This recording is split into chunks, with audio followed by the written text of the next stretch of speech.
Estou aqui hoje fazendo a abertura da nossa palestra pela EAD. É mais uma atividade cultural que o nosso colega José Maurício Conte proporciona a todos os associados e demais interessados.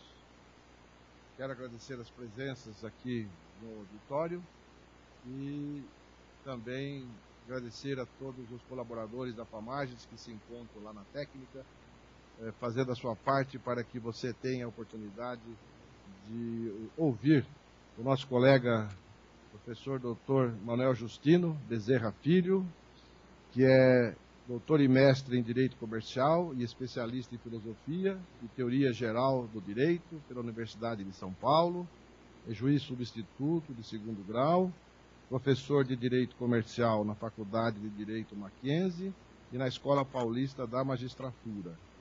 O tema escolhido pelo nosso querido amigo e colega é securitização imobiliária e a retomada do imóvel.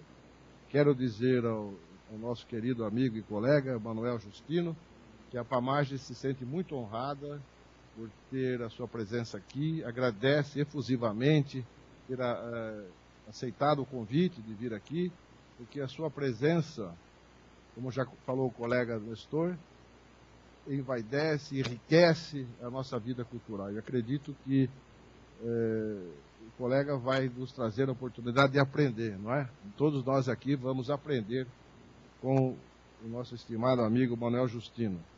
De modo que, com muita honra, quero também agradecer ao nosso colega José Maurício Conte, ao nosso colega Eurípides, Paim Filho, que são os nossos diretores do nosso departamento cultural, pela iniciativa da escolha.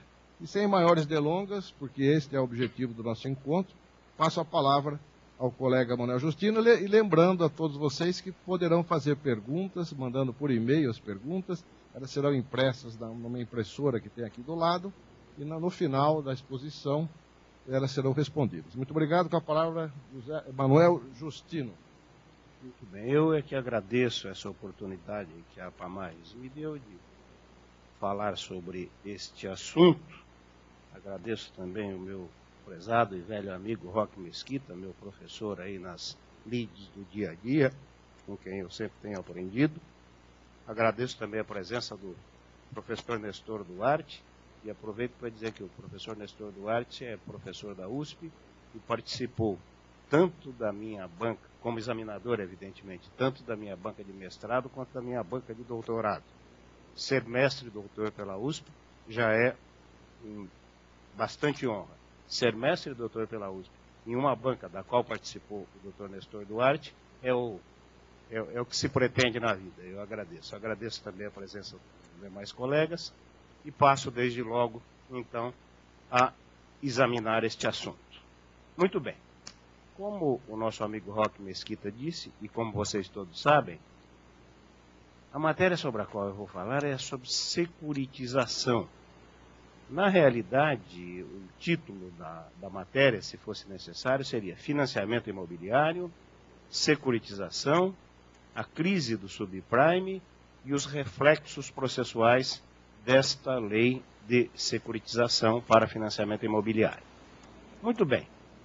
Aparentemente, o termo é até curioso, securitização, tudo isso, a matéria às vezes parece um pouco complexa, e realmente é uma matéria complexa, mas ela tende agora, talvez, a ser bastante conhecida, porque financiamento imobiliário, a gente sabe que o que se pretende com ele é resolver a crise imobiliária do país. E essa crise realmente não tem solução rápida de um momento para outro, então o que parece que ocorrerá é que cada vez mais esta lei, que é a Lei 9.514 de 1997, esta lei parece que cada vez mais agora deverá ser vista. Muito bem. Primeira coisa que eu quero dizer é que o próprio termo securitização é curioso, é daqueles nomes que levam a ideia de que se trata de seguro, e não tem nada a ver com seguro. Nós vamos ver do que se trata, vem do inglês, do security, do inglês, mas na realidade não tem nada a ver com seguros. O curioso também é que este sistema de securitização que existe aqui no país foi importado do sistema de securitização que existe nos Estados Unidos. E, curiosamente, a nossa lei de 1997, por isso que eu falo da crise do subprime, quando esta lei de 1997 começava a dar os seus primeiros frutos, acaba ocorrendo a crise dos Estados Unidos, a crise de 2008, que havia, na realidade, se iniciado em 2006, e que parece que até hoje não terminou, e um dos momentos iniciais da crise foi exatamente o sistema de securitização que lá existia. Vocês se lembram todos desta crise de 2006 que surgiu lá, e depois ela se manifestou de forma, com toda a sua força, em 2008. Se lembram, houve aquela quebra do banco Lehman Brothers, depois logo em seguida, aliás, decorrência da securitização também, a Yamato Life, que era uma grande seguradora do Japão, quebrou. Enfim, houve uma série de quebras, uma crise, uma quebra em sequências, e até houve a necessidade de lá nos Estados Unidos e também na Europa, quebrar-se aquele velho sistema da não intervenção do Estado, e nisso também é curioso, a não intervenção do Estado na economia, a mão invisível do mercado. Isso aí é extremamente curioso, que lá nos Estados Unidos o grande capital sempre foi cioso nesse aspecto.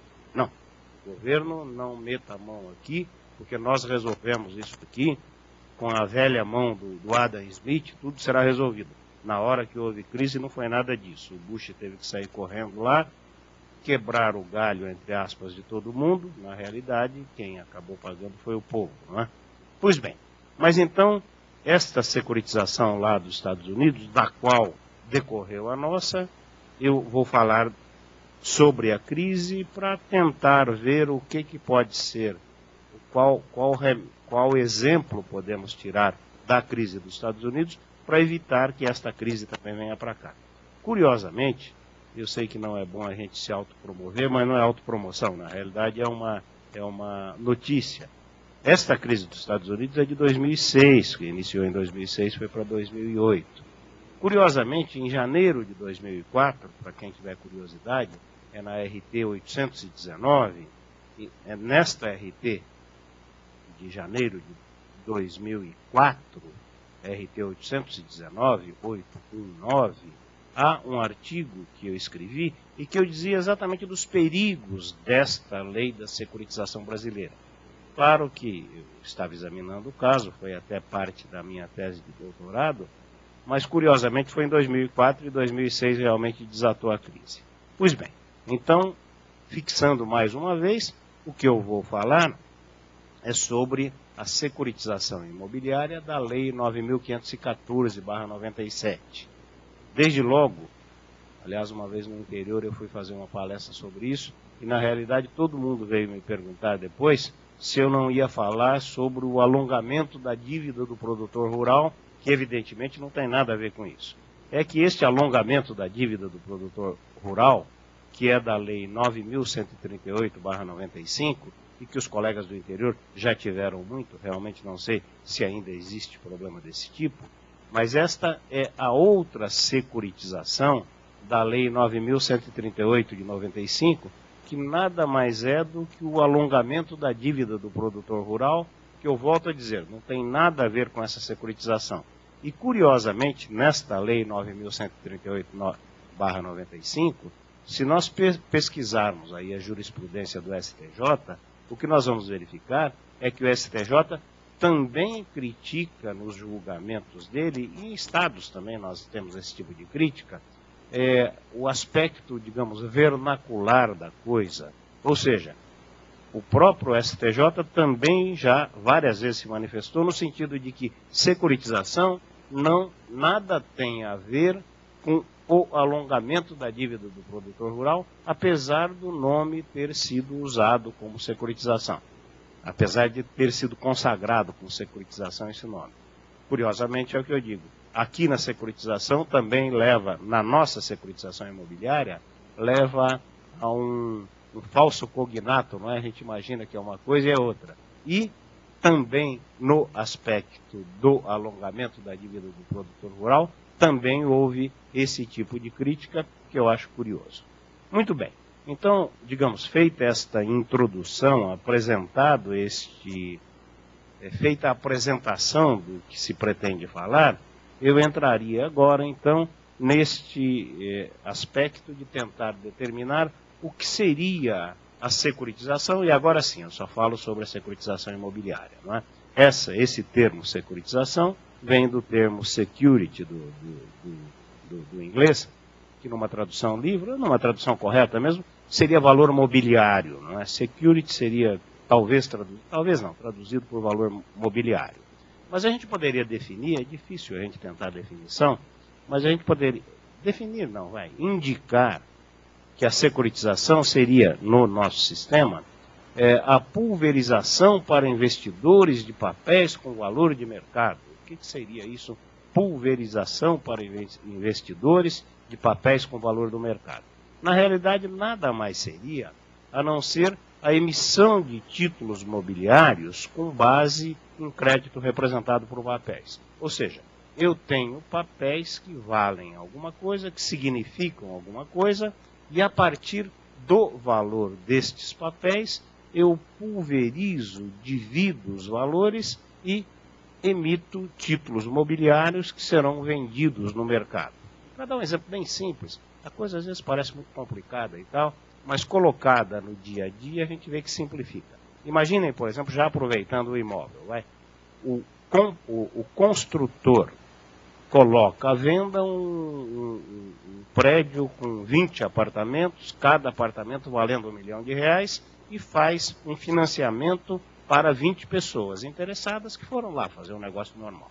O que o construtor tem? Na realidade, ele não tem nenhum tostão na mão. O que ele tem são 20 contratos que valem, em tese, R$20 milhões.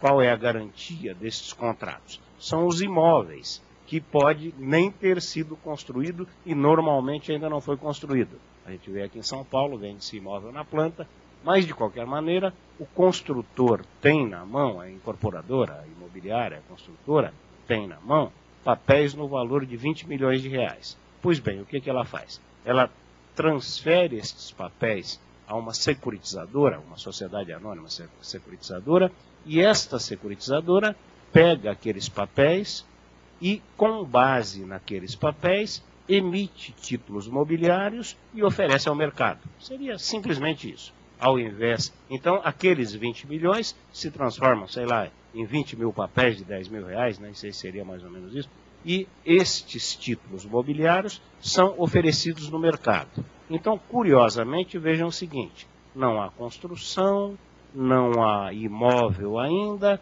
por enquanto só estamos falando em papéis, mas aquele papel inicial, que era o papel que significava a compra do apartamento, o financiamento do apartamento, este papel é transformado em títulos mobiliários, que também são papéis, e estes papéis, títulos mobiliários, são oferecidos no mercado e o investidor, então, entrega o dinheiro contra aquele título mobiliário.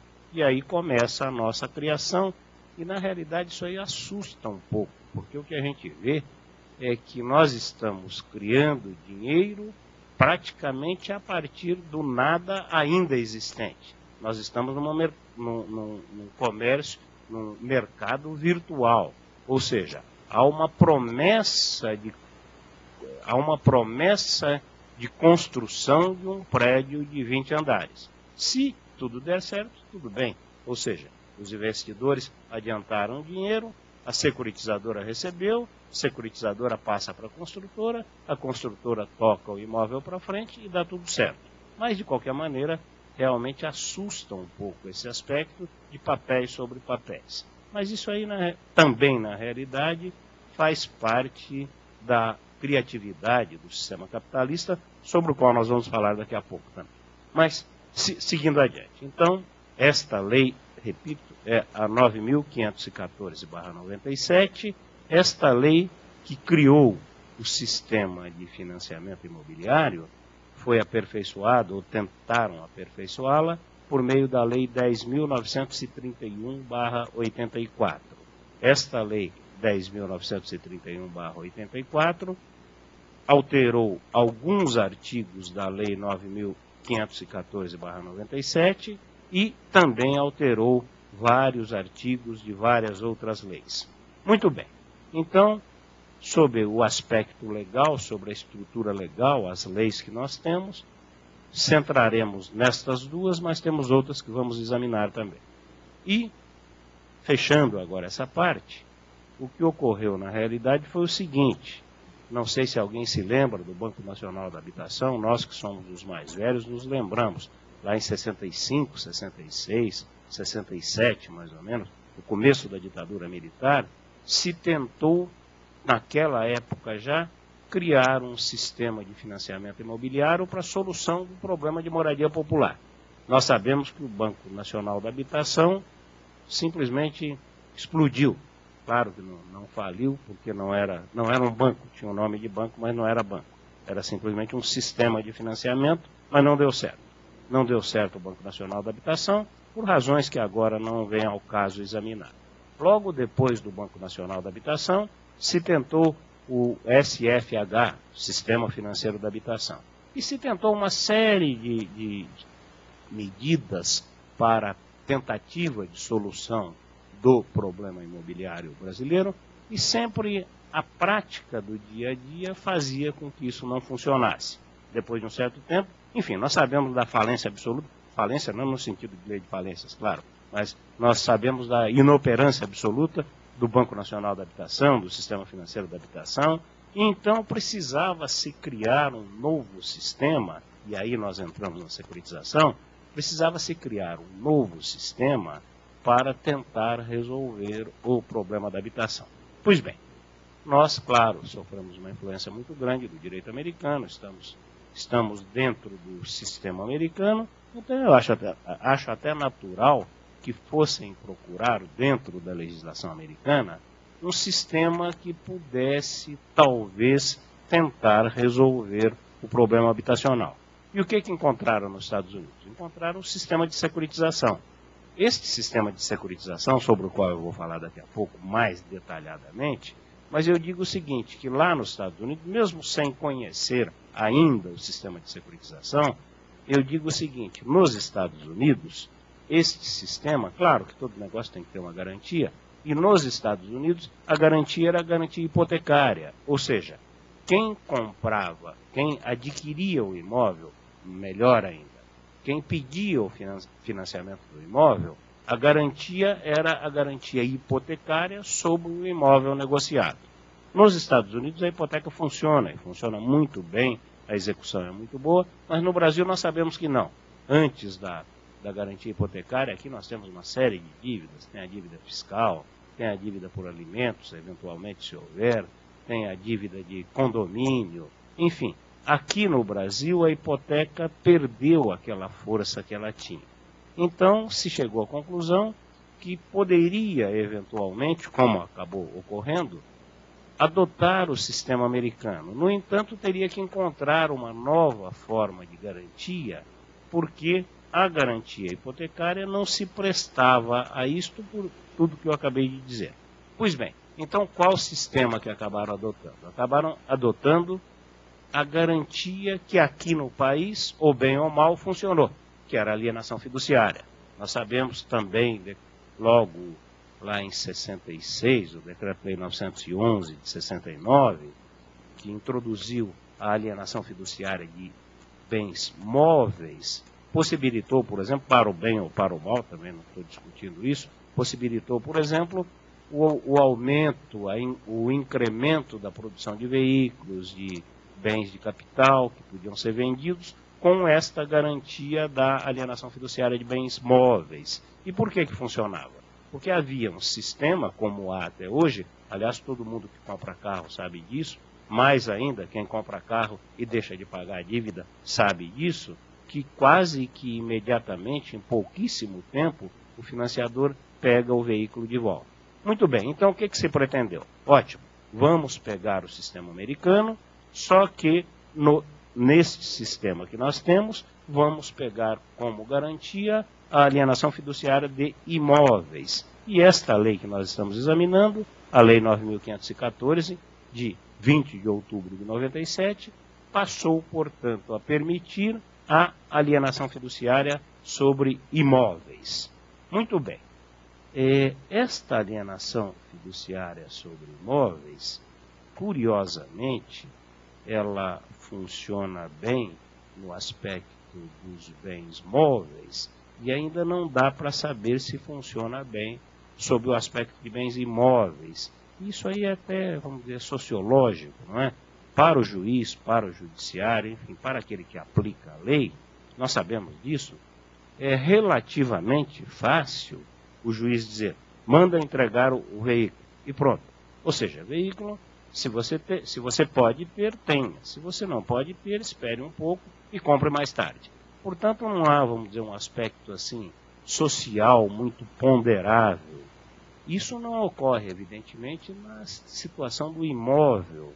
Será que o sistema judiciário encarará com a mesma, digamos, frieza e objetividade que deve ter em todos os casos, devolver um imóvel para o financiador com a mesma tranquilidade com que devolve um veículo? Não sei. Isso aí é um aspecto a ser examinado e nós vamos ver quais as consequências disso.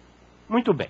Então, agora sim, dentro da estrutura jurídica que nós temos a examinar, eu diria para vocês que, como todo mundo sabe, o que introduziu a alienação fiduciária de imóveis, de bens móveis, foi o Decreto-Lei 911/69. Na realidade já estava introduzido, mas reformava a lei anterior. Mas, de qualquer maneira, historicamente, podemos dizer que a alienação fiduciária de imóveis se estabeleceu pelo Decreto-Lei 911/69. Calcado neste sistema, esta Lei 9.514, de 20 de 10 de 97, trouxe a alienação fiduciária para os imóveis. Alguns defeitos de funcionamento desta Lei 9.514 tentou-se consertar pela Lei 10.931, de 2 de agosto de 2004. E além destas leis, a Lei 10.931, de 2004, alterou também a Lei 4.591 de 64. Esta Lei 4.591 de 64 é aquela lei dos imóveis em condomínio em geral. Pois bem, criada essa estrutura legal, a coisa começou a funcionar. E o curioso é que, às vezes, a gente vê isso muito no dia a dia, né? Dentro do sistema aqui existente, às vezes estes tipos de criação têm uma força própria que depois escapam da mão daqueles, como sempre ocorre, né? Escapam da mão daqueles que pretendiam conduzir a lei para determinado momento, e na realidade o que precisa é se fazer certos acertos durante o andamento da lei, um deles que já foi feito, como disse, pela Lei 10.931 de 2004. Muito bem. Então, passando por uma próxima parte, vamos ver a criatividade, que eu já até adiantei, mas é a criatividade do sistema capitalista, e aí a gente se lembra sempre das crises cíclicas do sistema capitalista, e esta criatividade é que parece que dá esse grande fôlego ao sistema capitalista, que sempre que se vê em crise acaba encontrando uma outra forma, não sei até quando, mas de qualquer maneira essa criatividade a gente precisa verificar. E o que ocorreu? Que criatividade? Eu até brinco às vezes com os meus alunos, que eu falo que às vezes parece que se tenta descobrir o moto contínuo econômico, ou seja, você tem um sistema que acaba criando coisas através do nada. E eu já adiantei mais ou menos como que funciona o sistema da securitização, que é nada mais, nada menos do que isso. Imaginemos, me permitam dar o exemplo, que é a coisa mais fácil, em vez de a gente ficar discutindo grandes teorias, vamos ver na prática como é que funciona. Uma grande construtora compra um quarteirão. Isso é normal, aqui em São Paulo a gente vê, ali na minha região, Campo Belo, estão derrubando quarteirões para construir prédios. Pois bem, uma grande imobiliária, uma grande construtora, uma grande incorporadora, construtora, compra um quarteirão. Normalmente ela compra um quarteirão com pouco dinheiro. Ou seja, ela paga alguma coisa para o vendedor, para o que tem a casa lá, e diz depois, olha, eu te entrego um imóvel, sua casa vale 500 mil reais, sua casa vale 500 mil reais, eu já estou adiantando aqui para você 100 mil reais, e depois eu te entrego um apartamento de 700, 800 mil reais, 1 milhão, que eu vou construir aqui nesse local. A gente sabe, esse tipo de negócio é bem comum.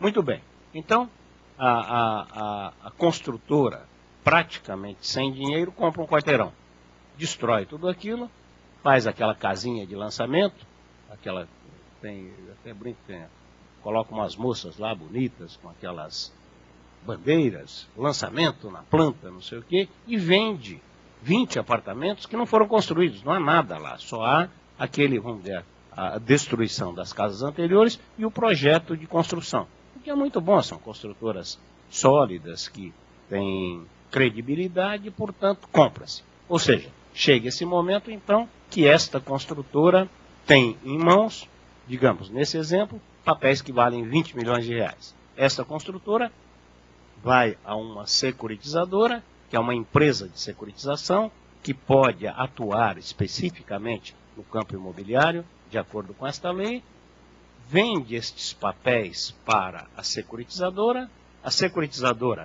também fiscalizada pela CVM, funcionando corretamente, transforma, faz aquela pulverização que eu disse para vocês, transforma isso em títulos mobiliários, vende os títulos imobiliários no mercado, ou vende na praça para as pessoas, recebe aquele dinheiro, com este dinheiro acerta o negócio com a construtora constrói o imóvel, no momento em que a construtora passou para a securitizadora, passou também aquele patrimônio, que é o chamado patrimônio de afetação, ou seja, a construtora passa para a securitizadora aquele imóvel sobre o qual serão construídos os apartamentos, e os apartamentos que ainda não foram construídos, mas que tão logo sejam construídos, são a garantia. Pois bem, esta securitizadora, a partir desse momento, a partir do momento que faz isso, recebe dinheiro, tudo isso, é a securitizadora que passa a receber dos financiados as prestações. Quando ela recebe as prestações, com esse dinheiro, ela paga aqueles investidores que já adiantaram o dinheiro, e nós vivemos no melhor dos mundos, ou seja, funciona tudo com este financiamento popular. Claro que é um sistema, não há que se negar, é um sistema extremamente criativo. Se vai funcionar ou não, nós vamos ver daqui a pouco.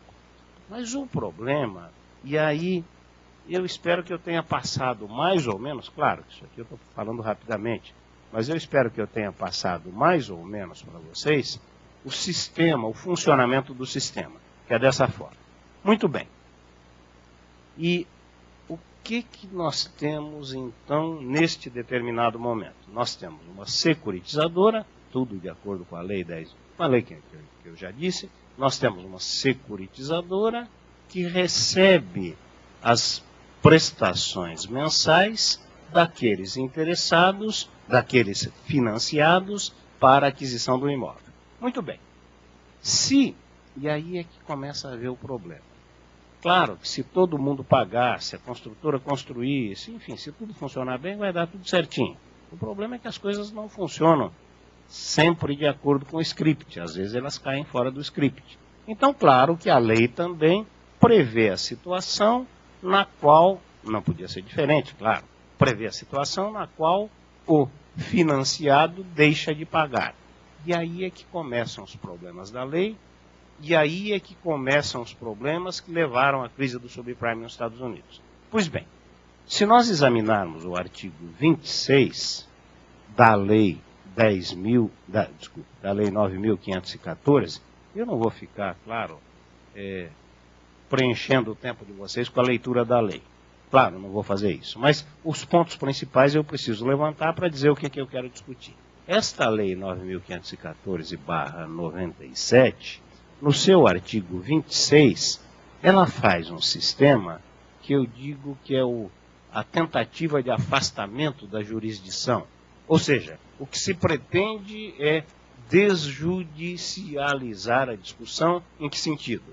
No sentido de que, se não houver pagamento por parte, se houver inadimplemento por parte do adquirente, há um rapidíssimo sistema de execução extrajudicial que é feita pelo registro de imóveis. Também não vou chatear vocês com a leitura detalhada da lei, mas está no artigo 26.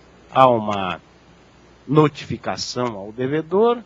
Se o devedor não paga dentro daquele prazo, caracterizada a mora, a execução é feita ante o registro de imóveis, essa execução extrajudicial.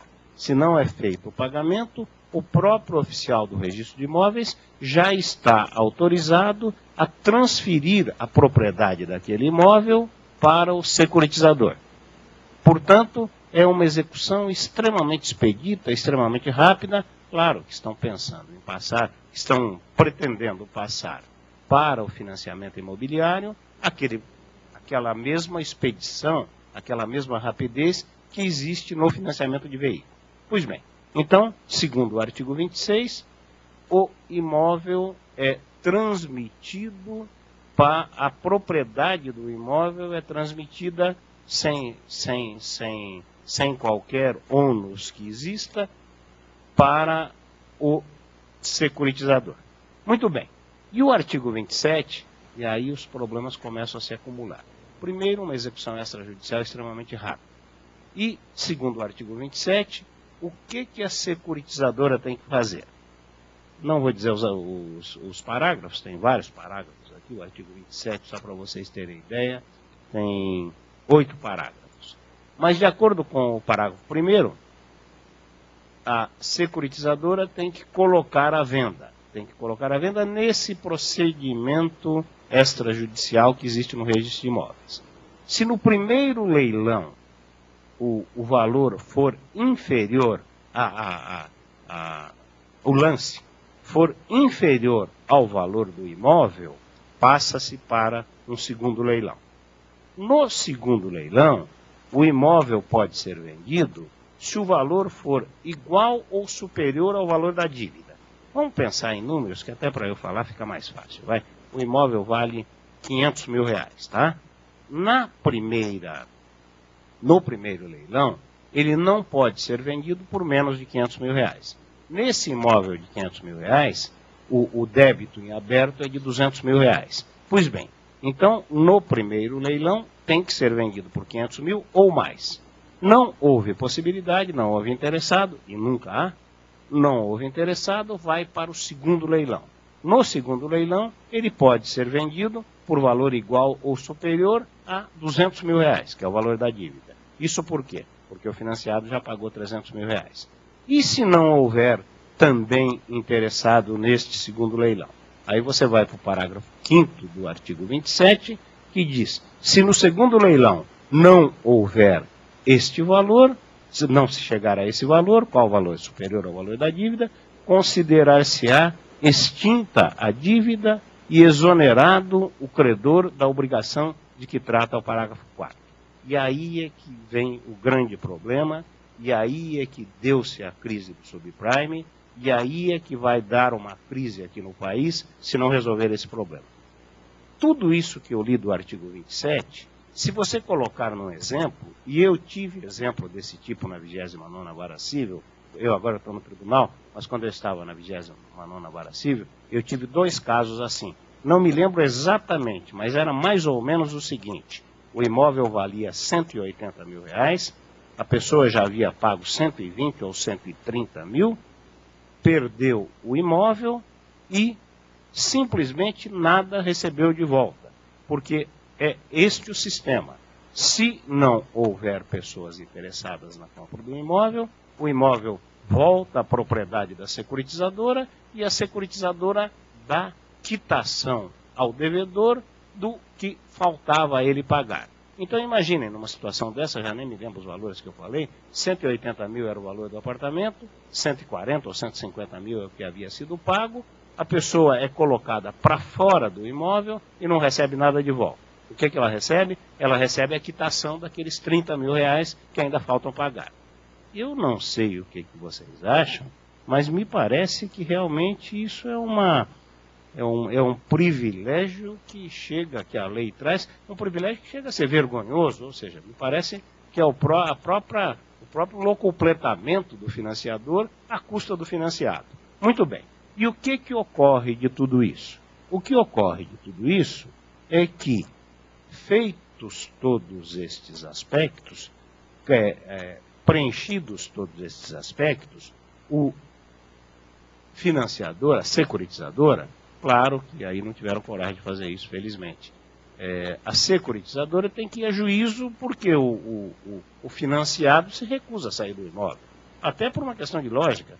Até sem procurar advogado, ele fala, mas espera aí, o apartamento vale 180. Eu paguei 150, estão me botando para fora sem pagar nada, e eu não tenho direito a nada. Então é claro que a pessoa resiste, naturalmente resiste, e aí a securitizadora é obrigada a entrar com um pedido de reintegração de posse, tendo em vista tudo isso. E aí é que a coisa pode emperrar, ou seja, queriam criar um sistema absolutamente fora do judiciário, não é possível, porque na hora de sair do imóvel tem que ir ao judiciário. Muito bem. E aí, o que eu queria mostrar para vocês, antes de voltar novamente para o problema do processo judicial, eu só queria dizer, só lembrar, ordenar, por que eu estou insistindo que a crise do subprime veio em cima deste sistema, que agora nós podemos examinar. Porque esta lei, da mesma forma que o sistema americano, deixou de lado duas leis fundamentais, não são leis escritas, mas leis fundamentais do relacionamento humano. Primeira lei, primeiro postulado, o primeiro princípio, é que a atividade empresarial é atividade de risco. Você não pode tirar da atividade empresarial o risco, porque senão isso vai dar problemas futuros, como acabou dando aqui.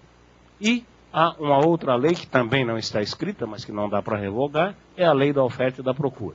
Estas duas leis foram desconsideradas no direito americano, foram desconsideradas no direito brasileiro, e há necessidade, portanto, de se consertar alguma coisa para que não se chegue àquela mesma crise. Por que eu digo que ocorreu isto? Ocorreu isto, e agora vamos pensar na crise do subprime americano. O que ocorria? O financiador, a securitizadora nos Estados Unidos, para ela, quanto mais inadimplentes houvesse, para ela era mais lucro. Ela vendia um imóvel, o imóvel valia 100 mil dólares, 200, sei lá, valia 200 mil dólares, o sujeito pagava 50 mil dólares e não pagava mais nada. Ela pegava o imóvel de volta, não devolvia aqueles 50 mil dólares, que a lei não obriga, e vendia novamente o imóvel, financiava novamente. Portanto, era um estímulo, e aí vem o termo subprime, era um estímulo a vender imóvel para quem não pudesse pagar, porque não havia risco. Ocorresse o que ocorresse, se o financiado entrasse ali e pagasse 3 meses, teoricamente seria vantagem para o financiador, que ele pegaria imediatamente o imóvel de volta e não devolveria nada. Muito bem, isto funcionou durante um certo tempo, e aí é que vem a crise. É que houve determinado momento que não se pagava mais o imóvel. Ou seja, se vendeu para pessoas, o imóvel foi vendido para pessoas, subprime, pessoas que não tinham condições de pagar aquele financiamento. E que qualquer pequeno exame poderia demonstrar que o sujeito não tinha condições de merecer aquele financiamento. Você vai ao banco pedir dinheiro, se você não tiver uma série de garantias, o banco não te empresta. Neste caso, não. Era só entrar na fila e pronto, financiava o imóvel. Se ele não pudesse pagar, refazia o negócio, enfim, havia pessoas que não tinham nenhum tostão e tinham 3 ou 4 imóveis. Só que chegou uma hora que os milagres acabam em geral, né? Houve um determinado momento que o milagre acabou e que estas pessoas subprime realmente não tinham mais condições de pagar e devolviam o imóvel. Ora, quando devolviam o primeiro imóvel, ótimo. Quando devolviam o segundo, ótimo. Quando devolveram 4, 5 milhões de imóveis, aí começa a crise. Por quê? Aí o financiador tem imóveis aos borbotões e não tem mais para quem vender. Até porque ele começou a perceber que venda subprime não dava mais. E o que ocorreu? E aí entra a lei da oferta e da procura. Primeiro, eu tirei o risco da atividade empresarial e chegou nisso. Depois começou a funcionar a lei da oferta e da procura. Como havia 4, 5, 6 milhões de imóveis à disposição, o imóvel baixou de preço. Aquele sujeito que podia pagar o financiamento, que tinha comprado um apartamento de $500 mil, ele viu que o apartamento dele não valia mais $500 mil, valia $100 mil. Ou seja, caiu a 1/5 do preço. Por quê? Pela lei da oferta e da procura. Então, até aquele que podia pagar, parou de pagar. Não interessava mais para ele pagar um financiamento de $500 mil para comprar um apartamento que agora valia $100 mil. Portanto, aí é que veio a crise. Não é? Aí a securitizadora, com aquela quantidade de imóveis, sem receber dos financiadores, não tinha como pagar os títulos mobiliários que ela havia emitido, e aí a coisa começou, uma crise que não parou mais. Tanto que num dia quebrou o Lehman Brothers.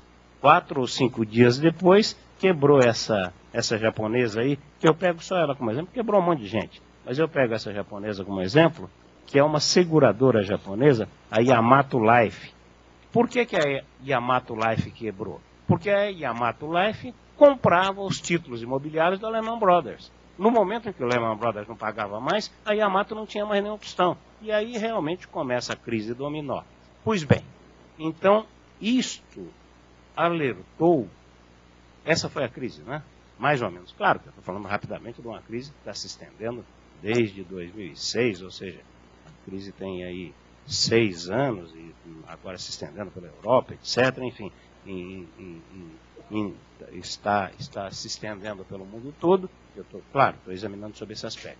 Então, qual a lição que veio aqui para o Brasil? A lição que veio para o Brasil foi exatamente essa. Ou seja, vamos ver se nós conseguimos fazer com que este problema não ocorra aqui.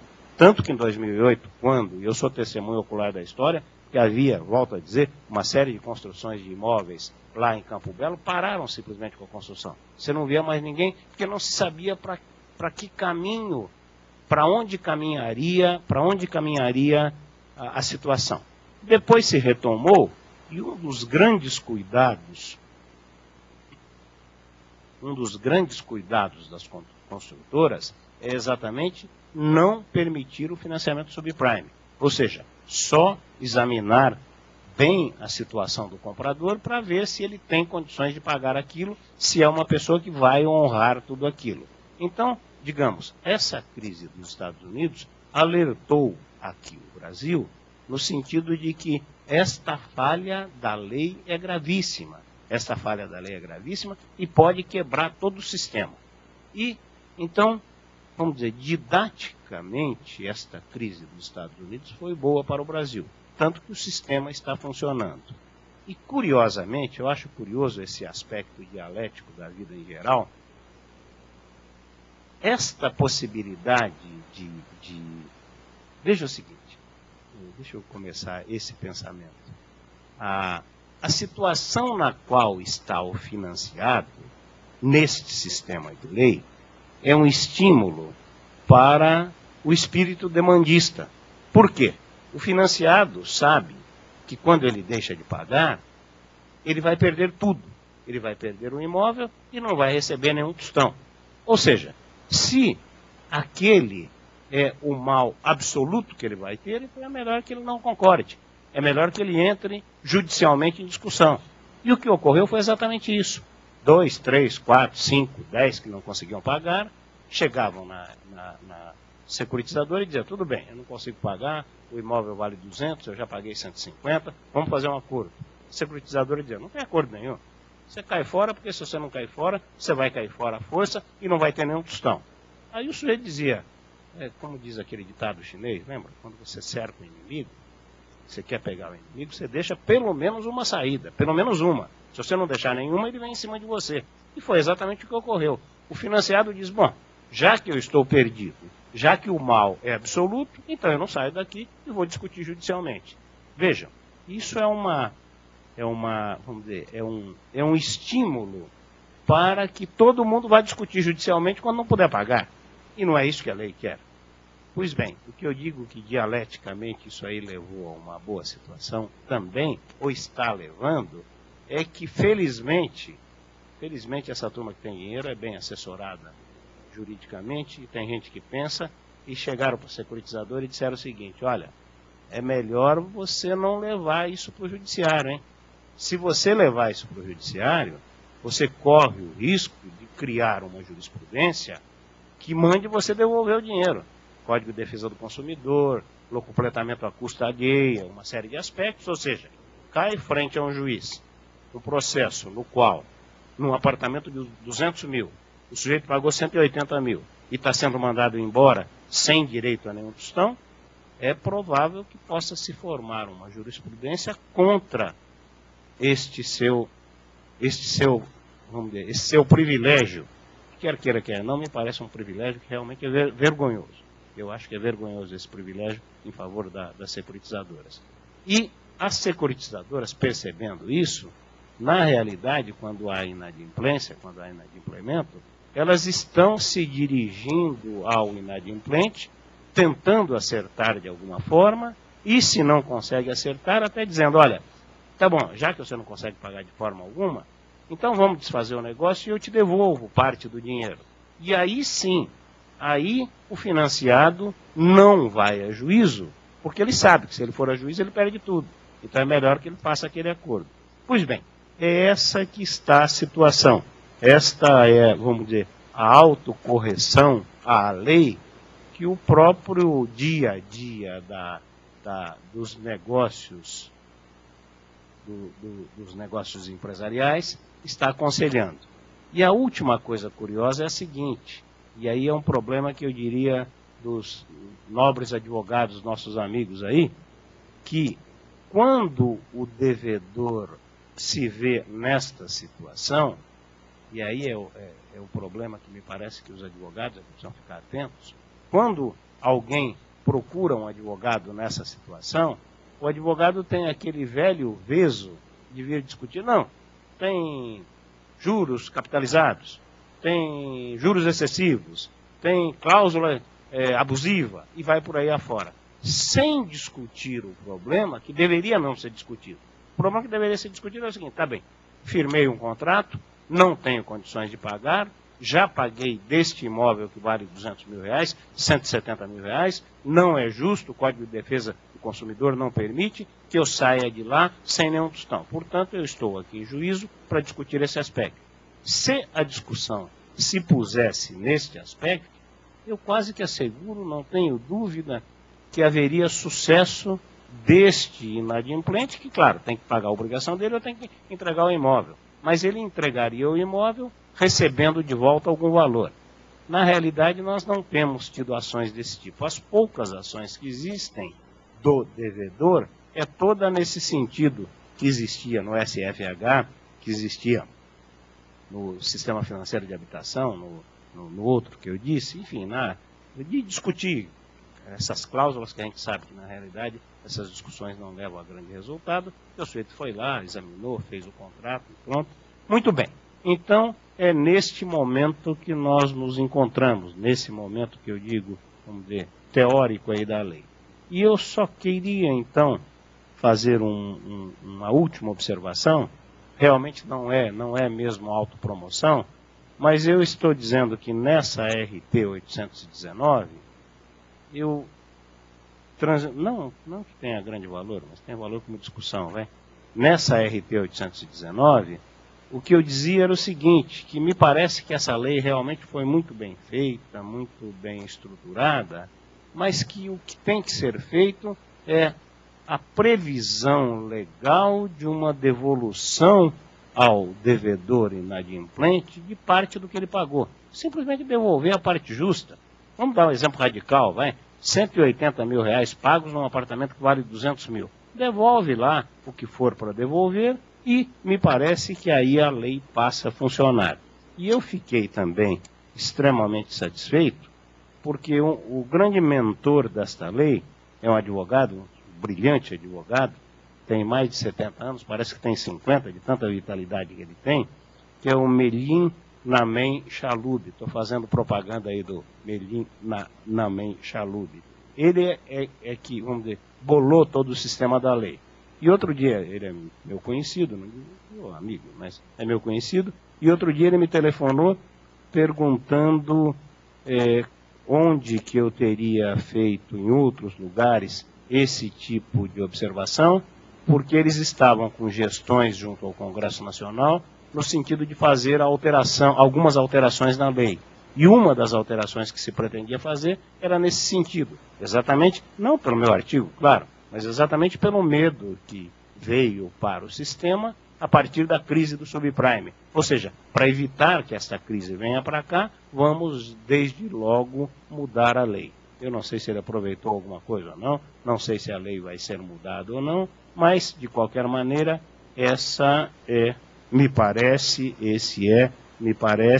o caminho que poderia conduzir aí a uma boa situação. Era isso que eu queria falar para vocês.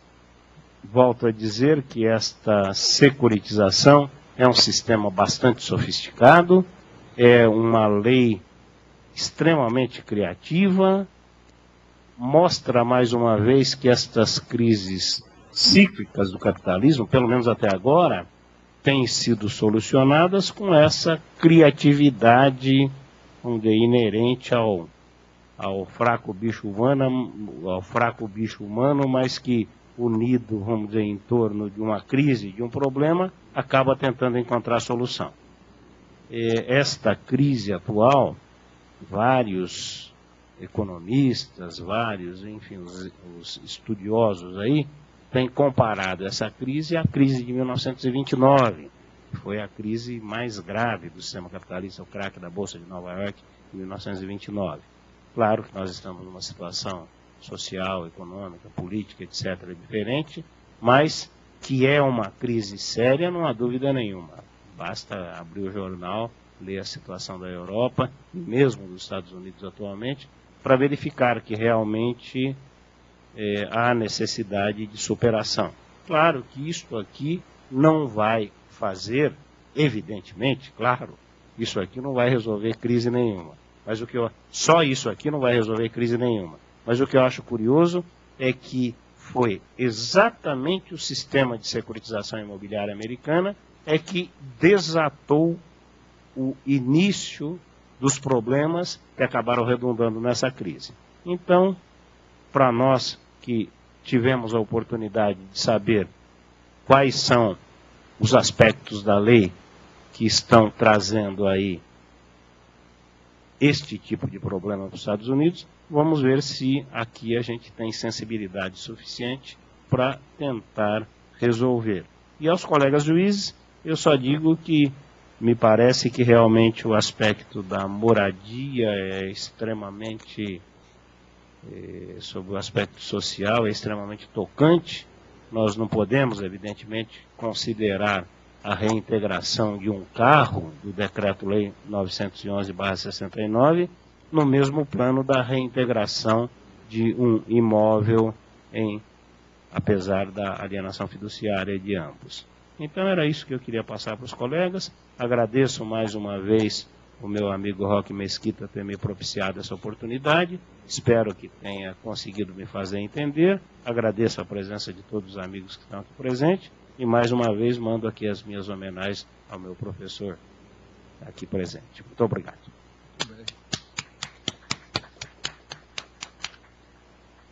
Muito bem. Realmente um tema assim complexo referente à securitização imobiliária é um tema que lá no tribunal a gente sempre se preocupa, né, quando vem as demandas e que envolvem essas questões.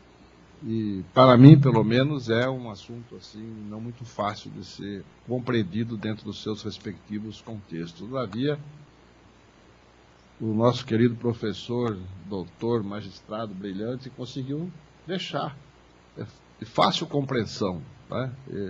A gente escuta as palavras dele e realmente entende o raciocínio claro, lógico que ele faz, e a facilidade que ele tem de comunicar as suas ideias para as pessoas, só veio mostrar a sua competência e o seu talento nessa área tão difícil, às vezes tão incompreendida, que é a área do magistério, de se comunicar com as pessoas, passando um pouco da sua experiência. Eu quero, mais uma vez, também agradecer aqui ao colega Manuel Justino a gentileza de ter concordado em vir aqui uma quinta-feira de manhã, deixando os seus afazeres lá no tribunal, para vir compartilhar conosco a sua experiência, os seus ensinamentos.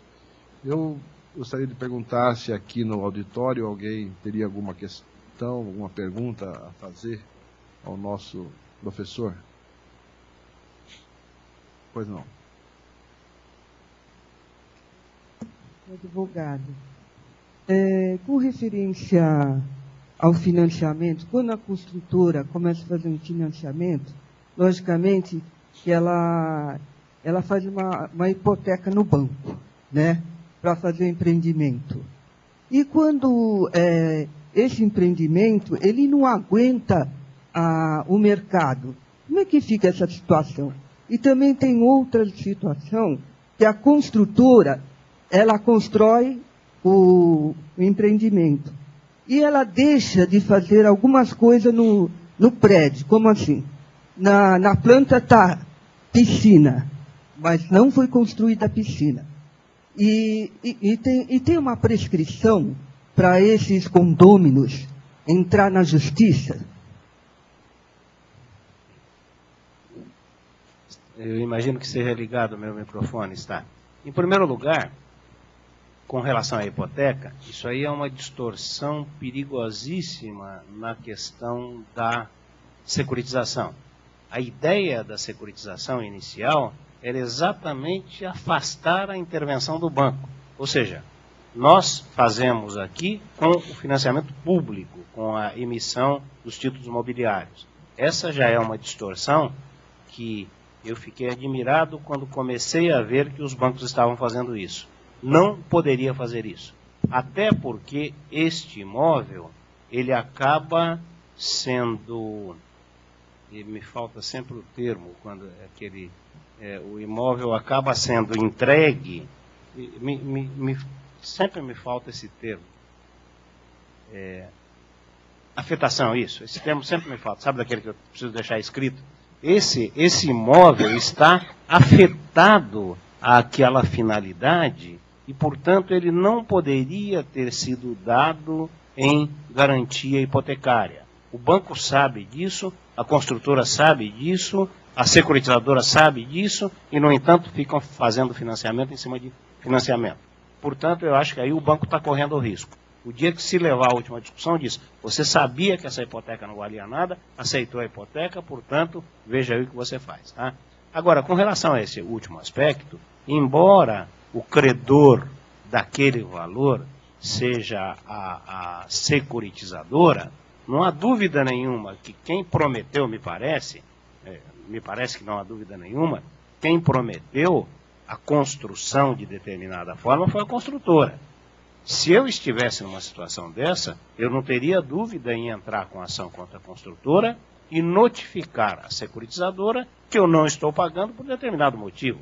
Aí a securitizadora vai dizer, mas isso é a res inter alios. Não, isso não é res inter alios. Você sabia que eu ia pagar você enquanto tivesse sido cumprido aquilo que eu disse. Tanto que, por exemplo, vamos levar a última situação, vai. Se a construtora falir e não construir o imóvel, é evidente que o financiado não vai pagar o securitizador. Então, me parece que aí são até relações de direito civil que a gente resolveria dessa forma.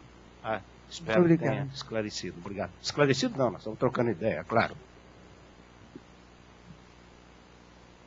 Eu agradeço, então, as perguntas, a colaboração de todos, agradeço as presenças aqui no auditório, agradeço a vocês que estão nos assistindo pelo nosso equipamento de ensino à distância, que repercute no estado inteiro. Convido sempre os colegas associados da PAMAGES a acompanhar pelo nosso site o agendamento das aulas, porque dentro de mais alguns dias teremos novas aulas aqui pelo nosso sistema de ensino à distância. Mais uma vez agradeço ao nosso colega José Maurício Conte, Eurípides Faim Filho, pela sugestão, pela indicação do nome do nosso colega, o juiz Manuel Justino Bezerra Filho. E mais uma vez digo que a sua presença aqui, meu caro amigo, só veio engrandecer e valorizar ainda mais esse nosso trabalho, cumprindo uma das missões estatutárias da APAMAGES e aos demais interessados, que é levar a cultura, o conhecimento, debater ideias, sempre para valorizar aqueles que se dedicam ao estudo da ciência do direito. Muito obrigado e desejo um bom dia a todos.